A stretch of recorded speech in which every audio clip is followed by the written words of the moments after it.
Salve os irmãos com a paz do Senhor. Meus irmãos, dando continuidade ao assunto do trimestre, nós vamos hoje falar sobre o batismo no Espírito Santo. O assunto desse primeiro trimestre de 2021 é o verdadeiro pentecostalismo. A atualidade dos dons espirituais, correto? Então hoje, segundo a misericórdia de Deus, nós vamos falar sobre o batismo no Espírito Santo. Soberano e eterno Deus, no nome da pessoa bendita, eterna, grandiosa, poderosa e maravilhosa do teu Filho amado, pedimos ao Pai a tua graça, a tua misericórdia, a tua boa mão estendida sobre nossas vidas. Pai Santo, fiel, justo e poderoso, abre o nosso entendimento para que possamos compreender a tua palavra. Meu Deus, meu Senhor e meu Salvador, traz à minha mente um raciocínio lógico, claro, Senhor, meu Deus, meu Pai, e que seja objetivo e que aqueles que estão ouvindo, meu Senhor, possam compreender com clareza o ensinamento da tua palavra. Nada temos, nada somos e nada podemos. Dependemos inteiramente da boa mão do Espírito Santo sobre nossas vidas. É o que nós pedimos, confiando e crendo, em nome de Jesus. Amém.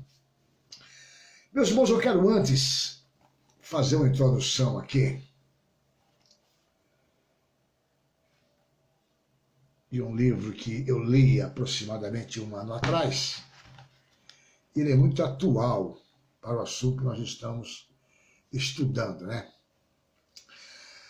Bom, o 17 de janeiro, essa aula será ministrada no próximo domingo, na maioria das igrejas. Aquelas que ainda não estão tendo os cultos presenciais, com certeza absoluta será feita uma live pelos professores ou superintendentes de suas igrejas que estão estudando este tema proposto pela CPAD, que é a Casa Publicadora das Assembleias de Deus no Brasil. Então, o batismo do Espírito Santo, a história é o seguinte: porque, na verdade, João batizou com água, mas vós sereis batizados com o Espírito Santo, não muito depois desses dias. Está em Atos capítulo 1, versículo 5. A verdade prática diz o seguinte: ser batizado no Espírito Santo é uma experiência espiritual perfeitamente distinta da nossa conversão. E para nós, essa é uma verdade apresentada nas Escrituras. A leitura bíblica em classe se encontra em Atos capítulo 2, versículo de 1 ao 13. Não vou ler com os irmãos, porque eu pretendo ganhar tempo, tá bom, meus irmãos? Eu só vou ler a introdução que diz assim: o pentecostalismo é uma reação contra uma estrutura formal e exageradamente intelectualizada do comportamento cristão. Estudar as Escrituras não precisa ser sinônimo de formalismo. O propósito fundamental do batizar no Espírito Santo é a busca de uma aproximação de Deus pessoal. É a busca de uma aproximação de um Deus pessoal e real.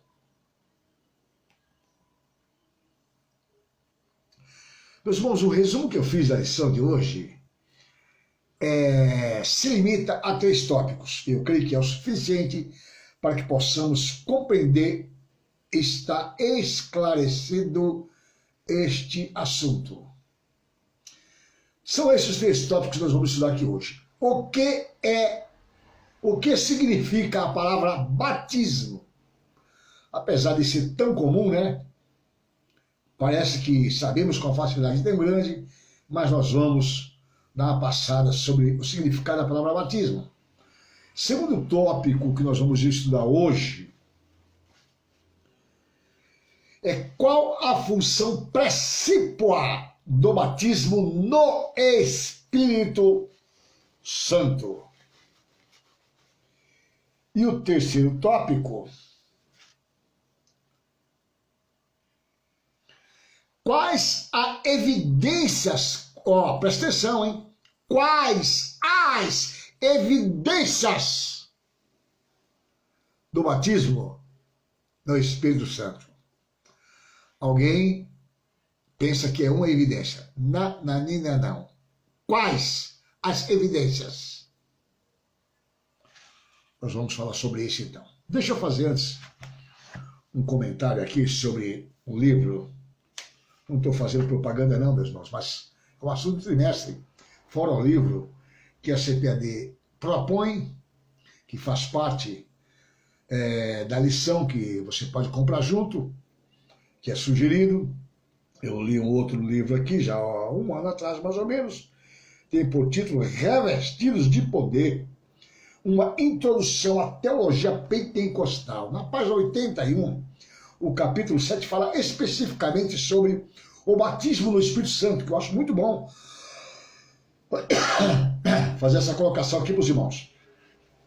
A diferença entre o pentecostalismo, especialmente do pentecostalismo assembleiano, e outros grupos protestantes, reside na doutrina do batismo do Espírito Santo, com a evidência física inicial do falar noutras línguas. A sistematização e estudos sobre o assunto é objeto recente, mas seus desdobramentos correm pelos séculos da cristandade. O estudo superficial e preconceituoso sobre o assunto tem imperado em muitos setores da academia protestante. Viu que interessante? O estudo superficial e preconceituoso sobre o assunto tem imperado em muitos setores da academia protestante. Ou seja, certas coisas você não pode falar. Não, meu irmão, para com isso. Vamos falar aqui hoje. Presta atenção, hein? Onde o pentecostalismo é visto meramente como um movimento emocionalista para uns e herético para os outros. Então, alguns entendem que é simplesmente um movimento emocional. Precisa tomar cuidado com os extremos. E o outro extremo é uma heresia. Precisa falar de uma forma equilibrada sobre o assunto. No decorrer desse capítulo, algumas questões são levantadas, não interessa. Bom, vamos lá. Mais um ponto que eu quero chamar a atenção aqui. A expressão, o que é batismo no Espírito Santo? A expressão substantivada, batismo no Espírito Santo, é teológica. Presta atenção nisso, hein? A expressão substantivada, batismo no Espírito Santo, é teológica, não havendo menção dela nas Escrituras. Então não adianta você ir para a Bíblia e procurar o termo batismo no Espírito Santo. Você não vai encontrar. Ela é teológica, correto? Então não havendo menção dela nas Escrituras. Assim como, presta atenção, na primeira aula eu falei sobre o termo trindade, que também você não encontra nas Escrituras. E, no entanto, é algo real e concreto. Perfeito? O assunto é descrito em boa parte do livro de Atos dos Apóstolos, mas também apresenta seus prólogos doutrinários nos evangelhos, como, por exemplo, em Lucas capítulo 3 e versículo 16. O desafio da hermenêutica é entender como essa expressão é trabalhada em cada autor bíblico que a cita. Vamos ler aqui, Lucas capítulo 3 e versículo 16. Lucas 3,16 diz assim, ó.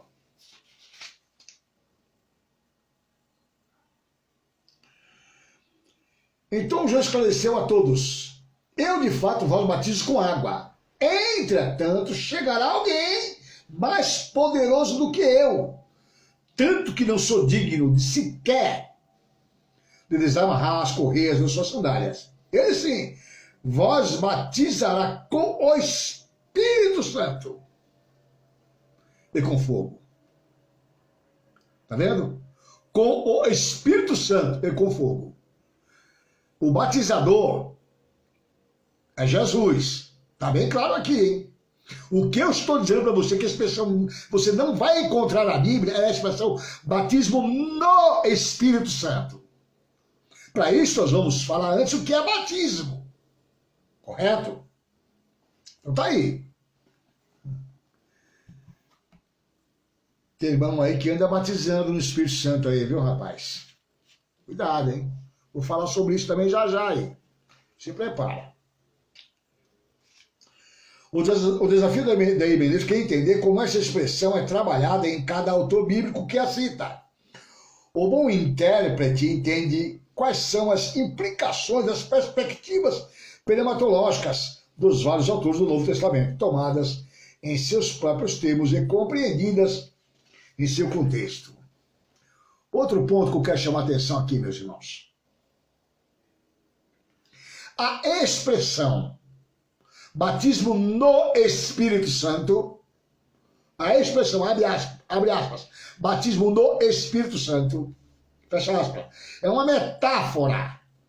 Significa que o crente é imerso no Espírito Santo, ou recebe dele, do Espírito Santo, um derramamento pela aspersão. Por ser uma metáfora, essa expressão não é usada exaustivamente nas Sagradas Escrituras. Alguns conceitos determinados, como fé, graça, lei, sábado, ofertas, resgate, regeneração, entre outros, são expressões em todas as partes da Bíblia. Mas a metáfora, batismo no, presta atenção, mas a metáfora, batismo no Espírito Santo, ficou restrita aos evangelistas para expressar uma experiência normativa na vida do cristão. Pronto. Isso aqui já é suficiente. Então vamos lá. O que é batismo? Regra geral. O significado da palavra batismo no grego é essencialmente, então vamos entender o que é batismo, que é baptismo no grego. É essencialmente mergulhar ou emergir. Não aspergir. Primeiro ponto, que tem que ficar bem claro, o termo batismo significa mergulhar ou emergir. Exemplos bíblicos, vamos ler um só, não vamos se deter muito aqui não, esse assunto você já sabe de qual está salteado, senão nós precisamos ganhar tempo.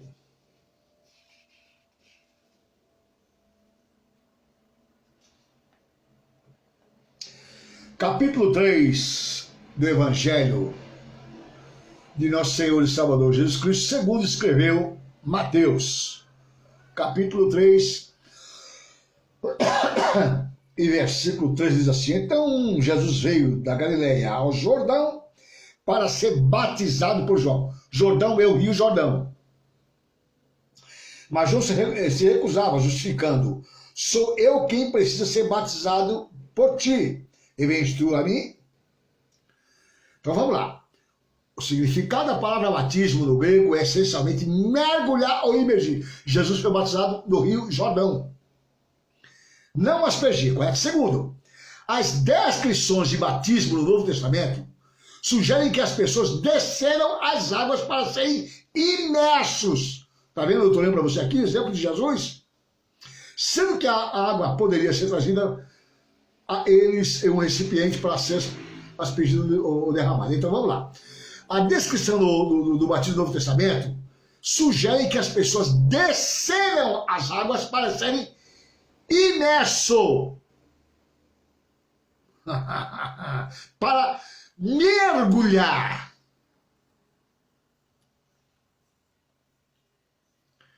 Então, vamos aqui pingar na cabeça da criança, jogar. Mas por que isso? Tem o propósito, significado simbólico de lavar, purificar. No meio dos cristãos, significa também aquele velho homem que desceu, foi mergulhado no momento do batismo, nasceu uma nova criatura. Você lembra o que Jesus Cristo fala em João? Para Nicodemos? Necessário vos é nascer de novo. Representa simbolicamente que aquele que foi emergido, que submergiu, que entrou na água, o corpo inteiro nasceu uma nova criatura. Então não dá simplesmente para aspergir, não é simplesmente aspergir. Ah, mas eu sou obrigado só então a ser batizado no rio? Não, meu irmão. Ué, precisa ter um tanque de água. O eunuco, no capítulo 8 de Atos, que Felipe batiza, há águas. Não diz que era um rio, podia ser um lago. O que me impede de ser batizado? Ele foi batizado, sem creres, foi batizado. Tendo água suficiente para cobrir a pessoa, é o início de uma nova vida. Ficou para trás o velho homem, nasceu uma nova criatura. Se você for pesquisar, você encontra, na cultura de um modo geral, em algumas religiões, um batismo simbólico mostrando que é o início. Um início, um começo. Mas Jesus precisava ser batizado? Não. Olha aqui, então vamos continuar o texto. Para ser batizado por João. Versículo 14. Mas João se recusava, justificando: sou eu quem precisa ser batizado por ti, em vez de tu a mim? Versículo 15. Jesus, entretanto, declarou: deixa assim, por enquanto, pois assim convém que façamos, para cumprir toda a justiça. E João concordou. Versículo 16. Bom, então está claro o que é batismo, correto? Versículo 16. E sendo Jesus batizado, saiu logo da água, e eis que saiu da água. Se Jesus emergiu, se Jesus foi mergulhado na água, por que você vai ser diferente? Que isso, rapaz? Joga aguinha na testa, não tem essa conversa, não. E eis que se abriram os céus, e viu o Espírito de Deus descendo como pomba e vindo sobre ele.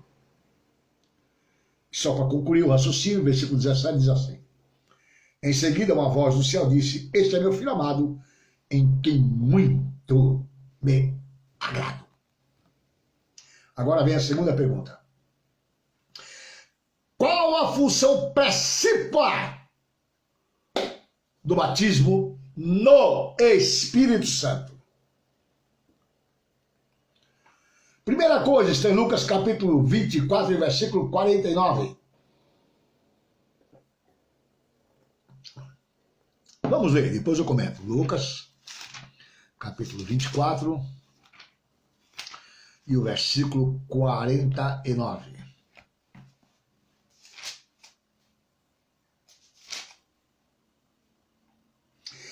Eis que eu sobre vós, isso aqui é Jesus falando, eis que eu sobre vós envio a promessa de meu Pai. Contudo, permanecei na cidade, em Jerusalém, né? Até que sejais revestidos do poder. Então, vamos entender uma coisa aqui. Batismo no Espírito Santo é um revestimento.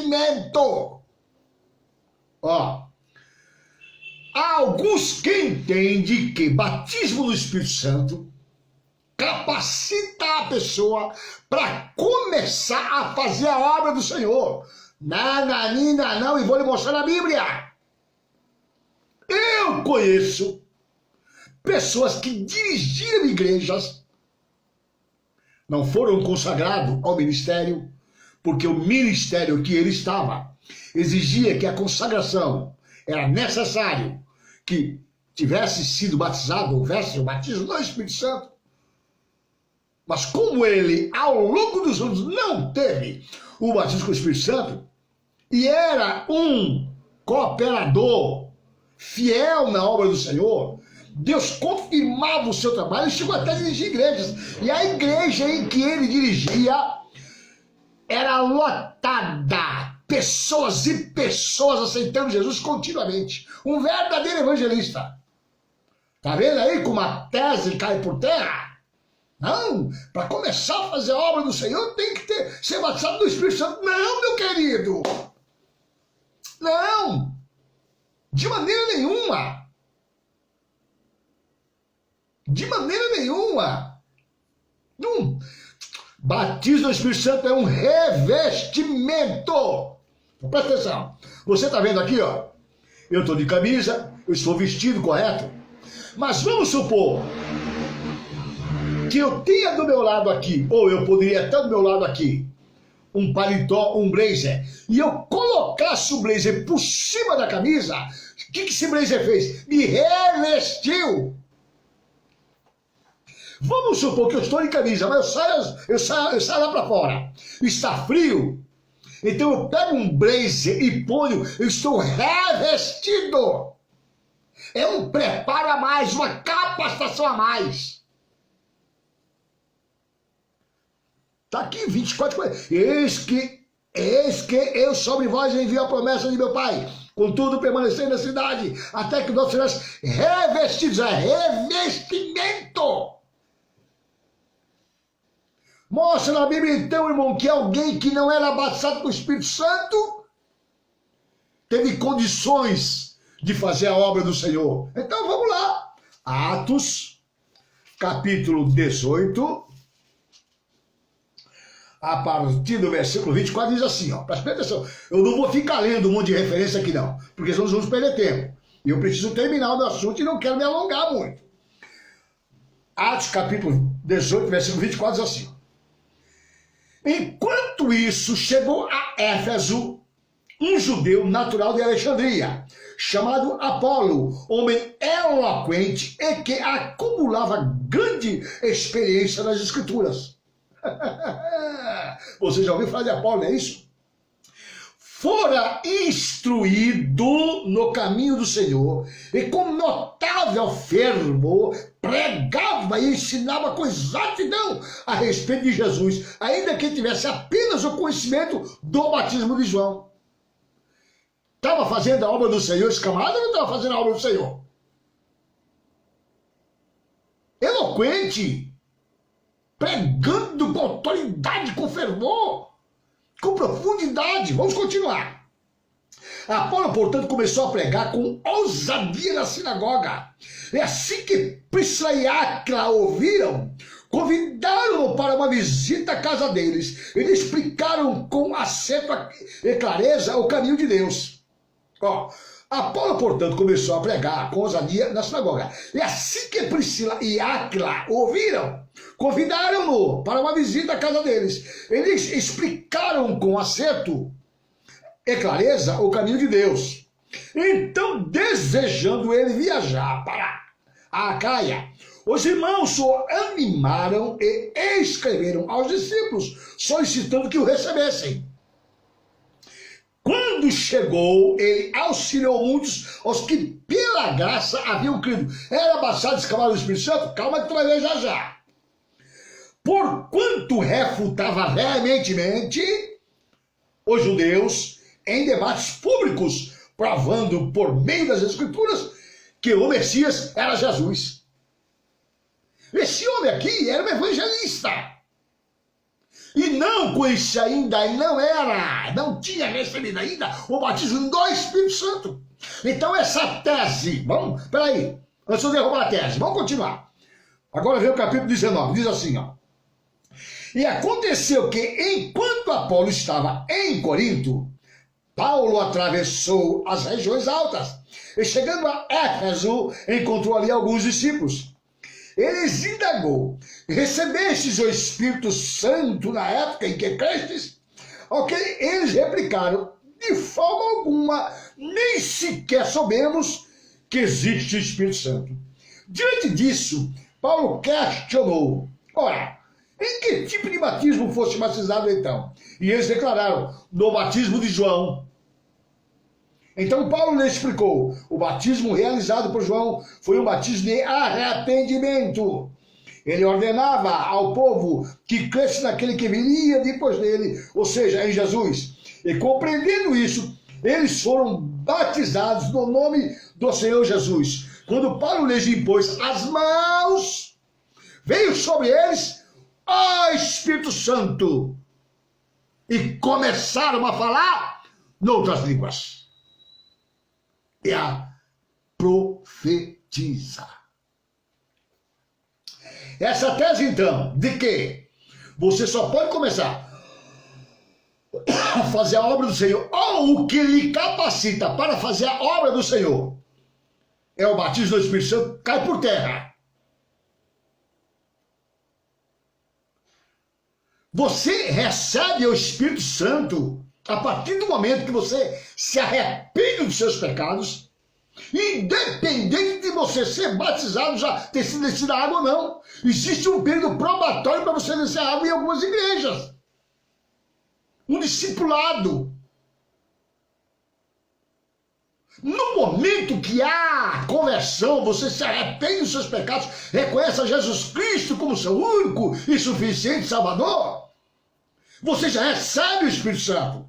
Vou ler de novo, para ficar claro e você guardar na sua cabeça. Efésios, capítulo 1, foi tema da primeira aula. Então você veja lá depois com mais clareza, não vou me deter, só vou ler rapidamente. Efésios 1, 3 diz assim, ó. Nele, igualmente, vós tendo ouvido a palavra da verdade, o evangelho da vossa salvação, e nele também, crido, fostes selados com o Espírito Santo da promessa. Está aí, 14, que é a garantia da nossa herança para a redenção da propriedade de Deus, para o louvor da sua glória. A partir do momento que você creu em Jesus, confessou como seu único Salvador, renunciou ao pecado, você passa a ser templo, moradia do Espírito Santo. A partir daí, você está apto para fazer a obra do Senhor. Provei para você agora Paulo aqui, velho. E um exemplo de conhecido que aqui na região que eu moro conhece. Esse irmão a quem me refiro já dorme no Senhor, e saudosa memória. Tremendo do evangelista, ganhava almas. Abria a igreja e ó, era assim, almas ganhando.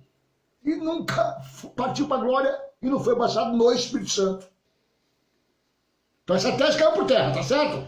O que então? Revestimento. Ficai, pois, em Jerusalém. Começou com 500. Quando aconteceu o Pentecostes, no capítulo 2 de Atos, tinha aproximadamente 150.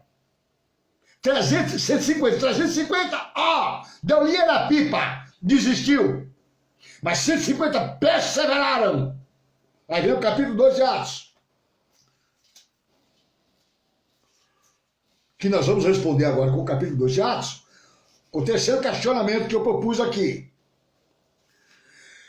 Qual as evidências do batismo do Espírito Santo? Alguns citam qual a evidência do batismo no Espírito Santo. Porém, se perdem e cometem um grande erro. O batismo no Espírito Santo não é simplesmente uma evidência. São, no mínimo, 3 que evidencia que você está revestido, que você foi batizado no Espírito Santo, emergido no Espírito Santo. Primeiro é a glossolalia, que é o falar em outras línguas, que são desconhecidas pelo emissor. Vamos ler a partir do capítulo 2, versículo 1, que você vai entender o que eu estou dizendo. Essa é a primeira evidência, uma das evidências. E ao completar-se o dia de Pentecoste, estavam todos reunidos num só lugar. De repente veio do céu um barulho semelhante ao vento. para de soprar, meu irmão. No microfone. Tô soprando sobre vocês. Que conversa é essa, rapaz? Aqui o escritor está mostrando a que se assemelhava aquele barulho, aquele som.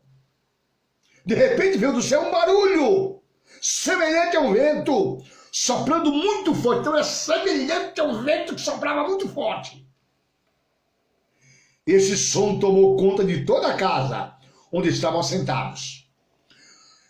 Então todos viram distribuídas entre eles línguas de fogo.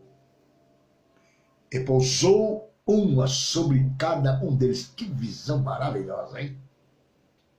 E todas as pessoas ali reunidas ficaram cheias do Espírito Santo e começaram a falar em outras línguas, de acordo com o poder que o próprio Espírito lhes concedia que falassem.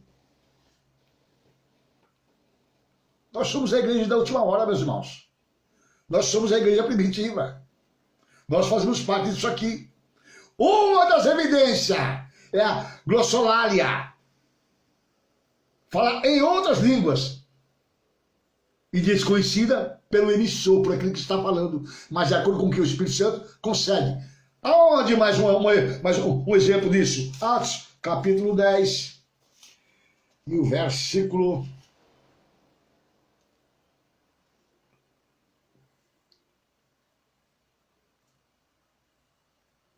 44, 45. Desculpe, o 45 e 46. Atos capítulo 10, 45 e 46. Mais uma vez confirmando a evidência que é falar em outras línguas. Aqueles crentes judeus que vieram com Pedro ficaram admirados de que o dom do Espírito Santo estivesse sendo derramado, inclusive sobre os gentios, porquanto os ouviam-se expressando em línguas estranhas, exaltando a Deus diante disso. Exclamou Pedro. Aí depois você continua para você entender. Então vamos lá.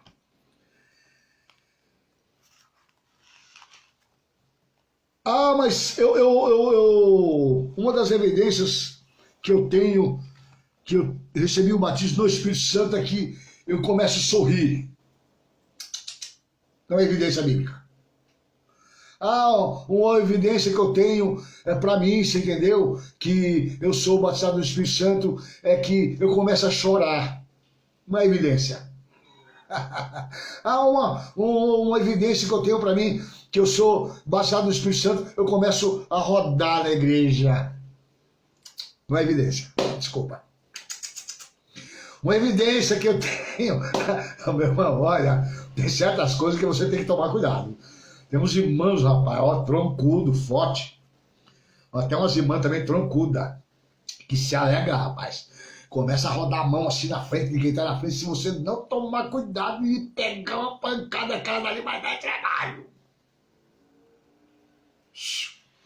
O Espírito Santo não tira o juízo de ninguém não, hein? Eu não sei o que estou fazendo, conversa fiada. Cuidado. O Espírito é sujeito ao profeta. Vigia. Uma das evidências, então, é a glossolalia. Mostrei para você 2 vezes. Qual é a outra evidência, irmão José? 1 Coríntios capítulo 12. O batismo do Espírito Santo te capacita com dons espirituais. Mas esses dons espirituais, escuta aqui, também podem ser exercidos, já falei em aula anterior, sem você ter a evidência, sem você ter falado em línguas. Sabia disso? Citei para você Eliseu, lá no Velho Testamento, e 2 Reis, vai ver Elias. Operação de maravilhas, ressuscitava mortos, machado flutuava, veneno da panela foi tirado. Pode ver. Dons espirituais. A terceira evidência, a mais importante. Olha, eu posso ter evidência de falar em línguas estranhas, eu posso ter dons espirituais, mas essa terceira evidência tenho para mim que é mais importante. Gálatas, abra sua Bíblia aí.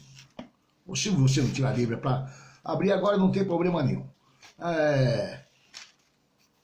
Ouça, vou ler a Bíblia.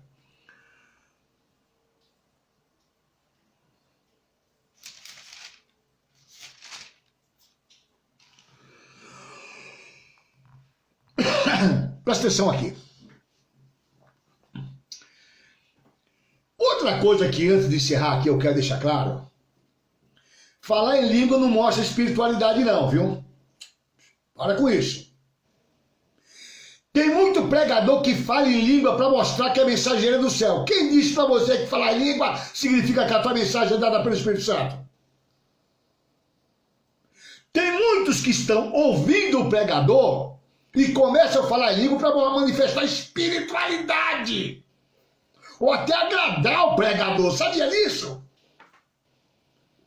Tem outros que começam a falar em língua no meio da pregação. Mas espera aí, não é o Espírito Santo que está usando o pregador? Se contenha. Se contenha. O melhor momento para você falar em línguas é no momento da oração, que você está orando. Não tem problema nenhum à vontade. Mas na hora que a mensagem está sendo falada, se contenha, porque você pode ser um impedimento para alguém ouvir a mensagem que o Espírito Santo quer transmitir à igreja. Imagina você, o pregador, no microfone no púlpito, e você gritando no meio da igreja. Isso é confusão, rapaz, ninguém entende nada.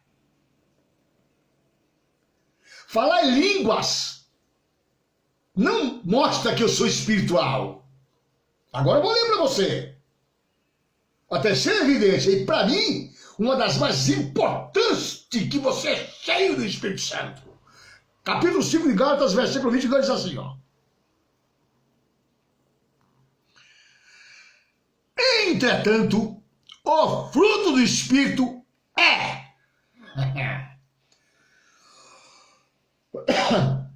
Imagine que você tem uma laranja. Essa laranja é um fruto, não é isso? No entanto, ela tem diversos gomos. Um fruto. O fruto do Espírito é. O principal fruto manifestado pelo Espírito Santo é amor, alegria, paz, paciência, benignidade, bondade, fidelidade, mansidão e domínio próprio. Contra essas virtudes não há lei. Não adianta, meu irmão, você dizer que fala em línguas, até que tem dons espirituais, diz que é batizado do Espírito Santo, tem alguma dessas evidências citadas, mas você não tem o fruto do Espírito. É mentiroso. Não tem amor. Quer matar o teu irmão. Diz que vai lançar fora o teu irmão. Que Espírito Santo é esse que você tem? Ah, meu irmão, mas essa posição que o irmão tomou criou uma confusão, meu irmão. Ei, peraí. Vai ler a Bíblia, rapaz.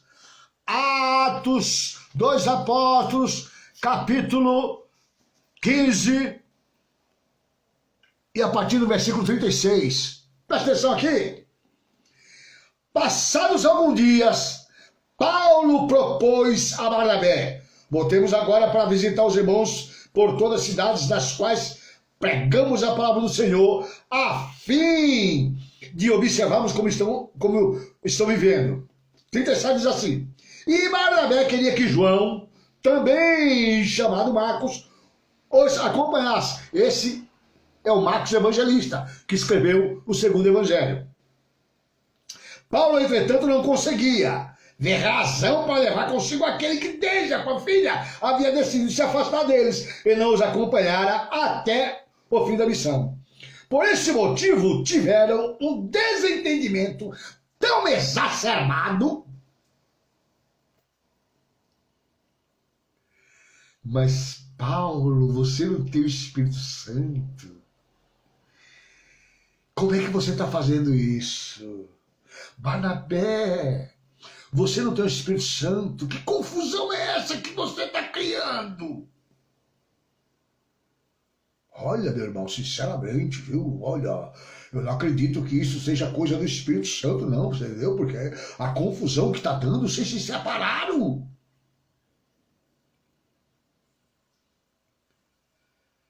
Por esse motivo, tiveram um desentendimento exacerbado que decidiram se separar. Barnabé partiu levando consigo a Marcos e navegaram para Chipre. Paulo, no entanto, preferiu a companhia de Silas, partiu entre os cuidados do Senhor pelos irmãos. E assim passou pela Síria e Cilícia, encorajando as igrejas. Esta confusão aqui, esta separação, esse desentendimento criou duas frentes de trabalho evangelístico. O evangelho foi propagado por duas comissões diferentes. Meu irmão, haja de acordo com o Espírito Santo, mesmo que alguns não entendam. Às vezes, no momento, a aparência pode até não ser boa. O que alguns entendem pode até não ser bom, e talvez não te compreenda. Mas tudo que faça, faça com amor. O fruto do Espírito, uma evidência que você tem do Espírito Santo, é a paz. Ei, não manda tirar ninguém para fora da igreja. Não manda bater em ninguém. Que é isso? Que Espírito Santo é esse? Não fique ciumado quando o irmão está dando glória a Deus. Ou se sente atingido. Não, meu irmão. Para encerrar, evidência. Glossolalia. Falar em outras línguas. Dons espirituais. E a principal, ter o fruto do Espírito. Você pode falar em língua, não tem problema nenhum. Vai ler o capítulo 13 de 1 Coríntios. Mas se não tiver o fruto do Espírito, que é o amor, você só faz barulho na igreja, perturba o culto e mais nada. Deus abençoe em nome de Jesus. Altíssimo Deus e glorioso Pai, somos gratos a Ti, em nome do Teu Filho amado, meu Senhor, por esta aula que Tu nos permitisse dar nesta noite. Pai Celestial, abre o entendimento dos Teus servos, dos Teus filhos, das Tuas filhas, e daqueles que ainda não foram alcançados pelo Evangelho, para que possam compreender as Escrituras. Meu Deus, e da minha parte eu Te peço graça, para que eu possa viver aquilo que eu tenho ensinado. Não me deixa de maneira nenhuma, Senhor meu Deus, meu Pai, ser um hipócrita, meu Senhor, falar e não viver aquilo que temos ensinado. Preciso da Tua graça, da ação poderosa do Teu Espírito em minha vida, e que eu possa andar de acordo com o Teu querer. É o que eu Te peço, confiando e crendo, em nome de Jesus. Amém.